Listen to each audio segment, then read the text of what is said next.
Well, hello everybody. Welcome to the homestead. This is Simply Living. Hi, I'm Tammy. If you haven't been here before, I thought I'd show you what we're growing. So let me bring this a little bit closer for everybody to see. Now, my dining room does not normally look like this. Now, what we've done is we've turned our dining room into a little bit of a greenhouse.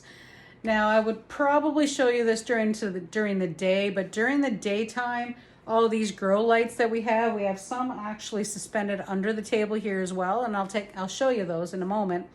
But the way it works is they're all on a timer. So we have the two lights up here, we have the two lights down underneath, and down below we actually are filled with tomatoes. There's Fred's cantaloupe down there.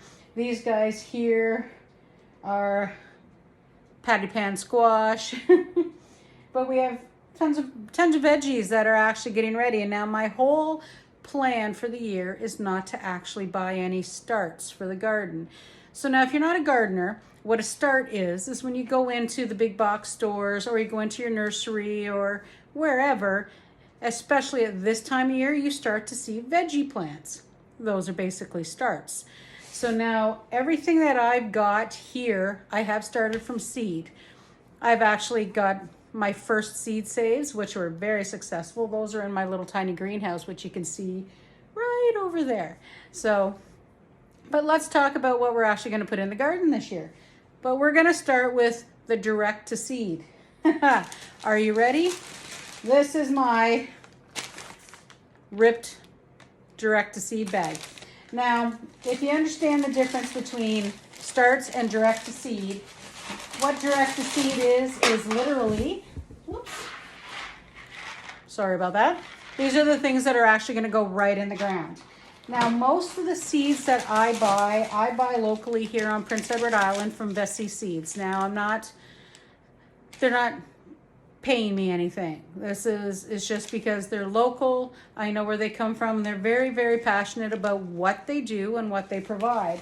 They also have a very cool garden, the test gardens there, which I have yet to go and see. So maybe this summer, maybe we'll try and get up there and see if we can actually check out the test gardens at Bessie Seeds.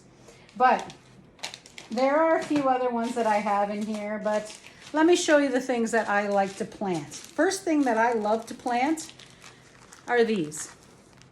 Now these are Napoli carrots. Now Napoli carrots are, the ones I have are a pelleted seed. If you ever seen a carrot seed, they're extremely tiny. So carrot seeds are really hard to plant. So I always get the pelleted seeds. I do have some left over from last year as well. So just a few, not a lot, but we have a few. But I also have another carrot seed that I got this year. I'm making a bit of a mess down here. Sorry, guys. But that also came with some seeds that I had bought. But at the moment, I cannot find it. But Napoli carrots actually are my favorite. Now, I do have the carrots that I have left over last year are called the Neptune carrot. Now, the difference between the two, one has a bigger core. These are both large carrots, though. I'm not fond of the little carrots because we try to preserve as much as we can for the winter time because we have the freezer. I'm hoping to get, and we'll play with it if I can get it, is the first tested and safe electric pressure canner. Now, the house that we have here, I inherited a glass top stove with the house, and I have an All-American 921. It's a very large, very heavy aluminum pressure canner. Now, I love the thing, but I'm terrified I'm going to shift it someday and break my stove. So we're going to upgrade if I can afford it, because hey, it is not a cheap machine. It's actually the Presto electric pressure canner. Now there's a difference, pressure canner as opposed to pressure cooker. A pressure cooker is not safe for canning. Now, as we go along on our adventure here over the next year, you're also going to see, we'll do some pressure canning, we do some regular canning, we'll make some pickles, we even can coleslaw. I know it sounds weird, but it's tasty, it's crunchy, believe it or not, it is very crunchy, but it's like a not so fermented sauerkraut, and you can have it as an oil and vinegar, or you can add some mayo and drain it. We tend to just kind of take it out of the jar and just eat it. We'll share that though. So back to our direct to seed.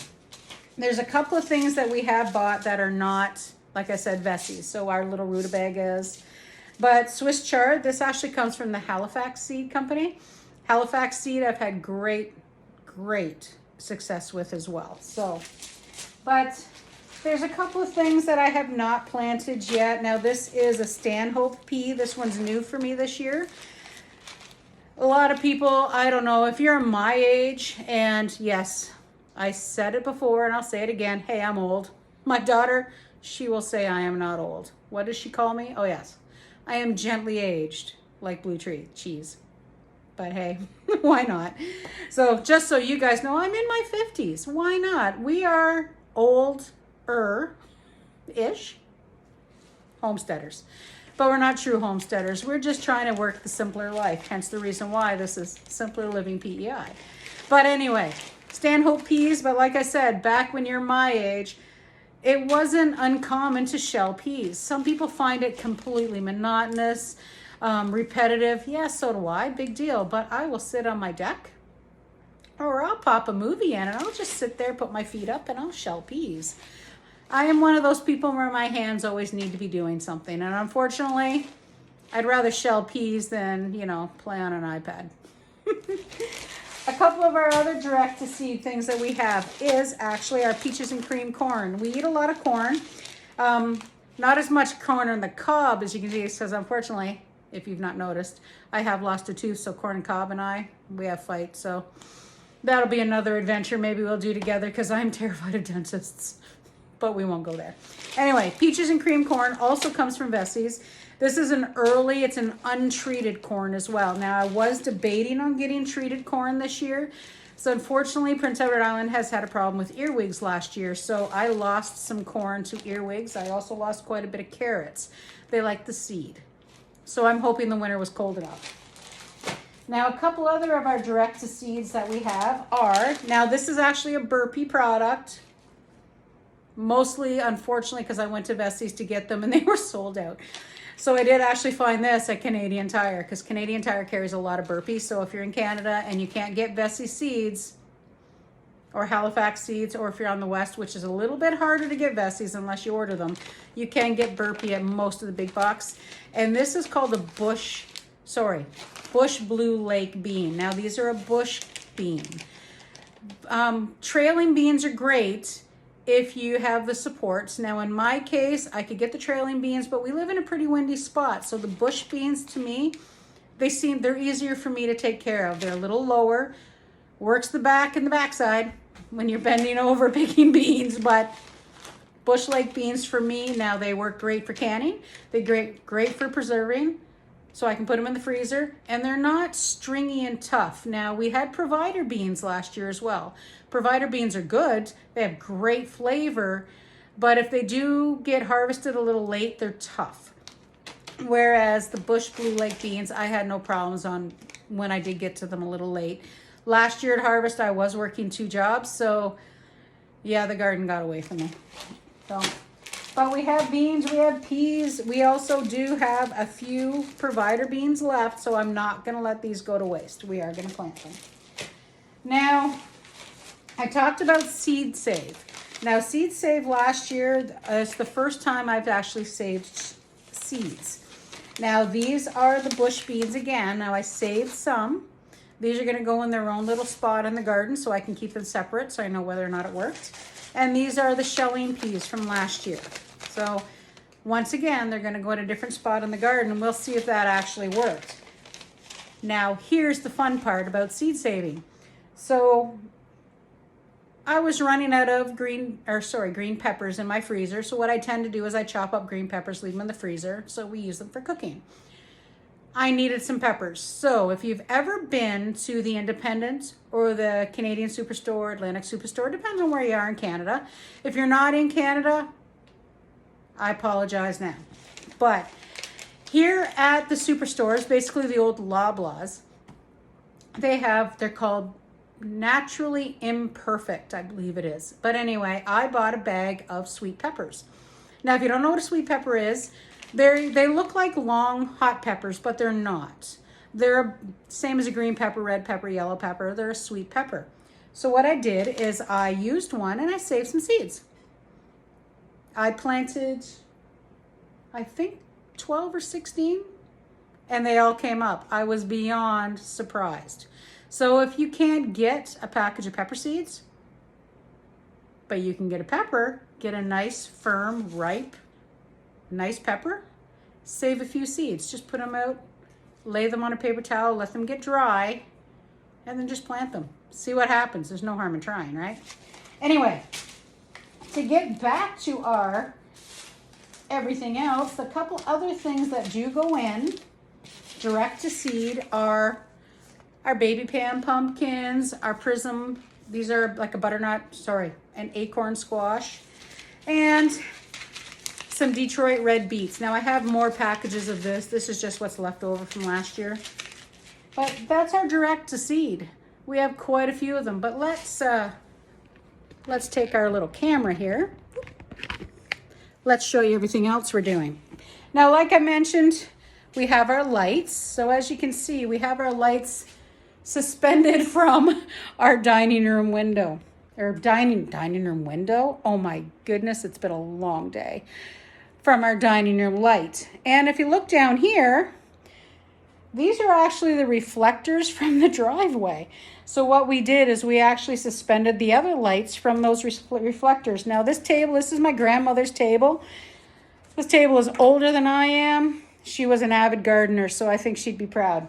But as you can see, we have some nice yellow onions, some red onions. Now the leeks didn't come up so well. We have some broccoli over here. Now, the red onions, they're called a blush onion, as you can see. These guys here are cucamelons. Now this whole guy, that guy here, it's actually gonna go out on the deck. This is gonna be part of our summer garden. So we have some radishes and we have some cucamelons. Down here we have Bartolo cabbage. I have no idea. I'm told it's a good storing cabbage and it's also good coleslaw cabbage. We also have, it's called tiara cabbage. I've never had either of these cabbages before, so let's see how they come out, right? We also have some cauliflower, but down below here, let's go back and you can, whoops, I just snapped off a stick. Kind of use old, coffee stir sticks for name tags. But as you can see down here, I don't know, it's kind of dark because we are doing this at night. Sorry, guys.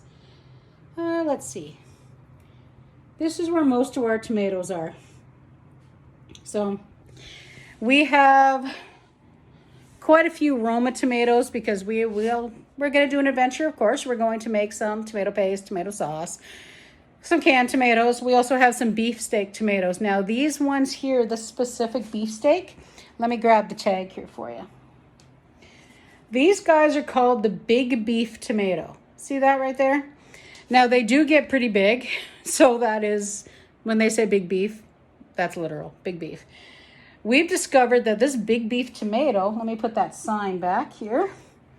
That big beef tomato makes fabulous salsa. Sounds weird, but it tastes wonderful.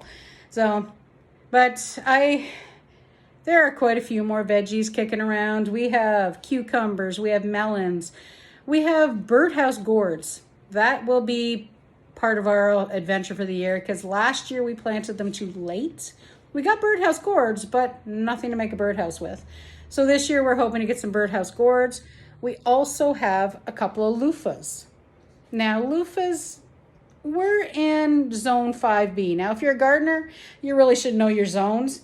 Now being that in zone 5B, it may or may not work. We really don't know, but why not?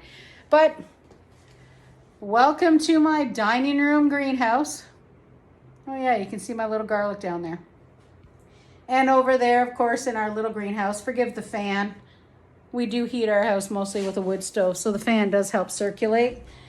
I should show you the little greenhouse. So this guy here, this is actually our winter garden. So right now there's nothing in it because I did try a couple of things for the winter garden, but it's, I didn't keep up with it. So the plan is that this greenhouse here will be our winter garden. So things like with little bits of lettuce. These, by the way, right here. Those are the sweet peppers that we saved.